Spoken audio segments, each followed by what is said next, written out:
Una acció social implica la realització d'una activitat de forma voluntària, en matèria social, amb la finalitat de donar resposta als interessos de part de la societat, com per exemple les col·laboracions a les distintes associacions o fundacions. Però la responsabilitat social va més enllà.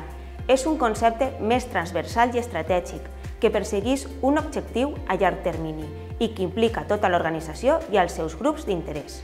A Caixa Popular, el nostre enfocament estratègic incorpora la responsabilitat d'una manera integral, incloent-la en la nostra planificació estratègica, el que ens permet poder gestionar d'aquesta manera les necessitats i expectatives d'un ampli conjunt de grups d'interès, maximitzant el valor econòmic i social tant a mitjà com a llarg termini, sent l'acció social un instrument per a desenvolupar la nostra responsabilitat social.